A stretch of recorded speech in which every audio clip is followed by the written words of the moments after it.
My name's Kamal Hyman, I'm 19 years old and I'm a motivational speaker.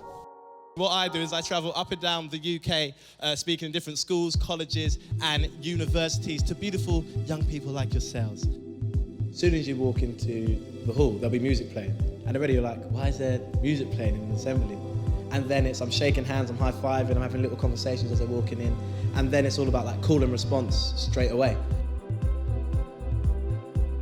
To you guys, what does success mean? Someone tell me. How many of you think you can work harder at school right now? Raise your hand. What does success mean to you? I'm gonna come right down.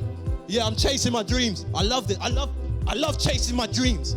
You're still trying to find yourself, find your identity, figure out who you are. So I've already broken a pattern. You're a bit like, hold on, this is different. So that always works with the young people. Then I tell them how old I am. Tell them a bit about my story and the things I've done, like the Olympic torch, swim with dolphins, going to Cancun, that kind of thing. To just really get them to understand who I am and see why they should listen to me. A successful person is someone who says, this is what I want to do, this is what I want to be, and start to work towards it. The second you start working towards it, you're a success already. I find that when you're being genuine and you're actually adding value and you're actually helping them, you don't encounter like behavioural issues and that kind of thing, because they are literally just switched on, focused and thinking of answers and really just taking it all in. So when I was at school, right, my issue was, the last one said standards you have for yourself. In life, you're only ever going to achieve whatever standards you hold for yourself. So for me at school, I was coasting, was a word that came up a lot, coasting. What that means is I had the potential to do well, but my attitude wasn't there. There's going to be times when it's hard. There's going to be times you come to school and you're like, do you know what? I do not like this teacher. I do not want to hear what this teacher has to say. But you're going to have to get over it and get on with it. Okay? Just going down this pathway to success, it's not easy. If it was easy, everyone would be successful. Everyone would be rich. Everyone would be doing their dream jobs. But they're not, because it takes a few special people, like the people here, who are prepared to step up and stand out above everyone else. So all I want you guys to do, I'm not even gonna tell you guys aim for A stars, because I know that's not realistic for everyone. What is realistic for you is to take whatever grades you guys think you can get and just add one. That's all. So if right now you put your hand up and like, yeah, I can get a C, work for a B. Turn up to lessons like someone who wants to get a B. Turn up like someone who wants to get an A. Work at that rate, because one of two things are gonna happen. One, you will surprise yourself. Or two, you'll get the result that you wanted in the first place. When I was growing up, I've got really positive parents. My mum's a life coach.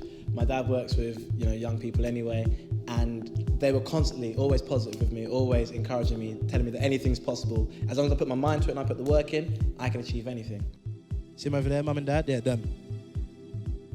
C stands for crap. So, all right, cool. What does B stand for? Better. What is better than crap? Average, right?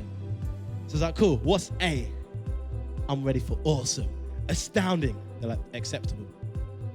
And then this mentality kicked in, and long story short, out of my GCSEs, I walked out with 7 A's and 2 A stars. From someone who was just coasting to 7 A's and 2 A stars. Why? Because my standards changed. So if I could be that voice for these young people and give them that positive message, I could make a difference. So for me, when I come in here, rather than it's like, oh, who's this speaker? It's kind of like, I just come like an older brother. Do you know what I mean? So I'm your older brother for the day, and we'll talk to you like you were my own younger sibling, and just try and speak life into whatever situation they're going through. For me, I saw a gap. There were the students who are doing really bad, and they always had like these special privileges when they were at school. Students who were doing amazing. They got to go off to universities and visits and stuff like that. Then you had the people in the middle, which is where I was, the coasters, who were just getting by, just being average. And I thought, how can you change that? Like, what can you do to change that? So what we have to do is raise our standards. And when our standards are up there, we're gonna do anything it takes to get to that level. So every time I got a B, I'm like, me and my English teacher argued. So that's a B. I was like, why is that a B? That should be an A. I worked hard on that. Yeah, but you didn't have this. All right, cool, give me it back. Let me do it again, and I'll give you an A. I was just determined. I had to get at least acceptable. And then on results day, it was the happiest day when I opened the envelope. It was like, yeah! Well, my mum made more noise than me, I'm not gonna lie. But it's the greatest feeling, and it all comes from the standards you set yourself. All of you should have at least one person in your life you want to make proud. Even if it's yourself. One person in your life you want to make proud.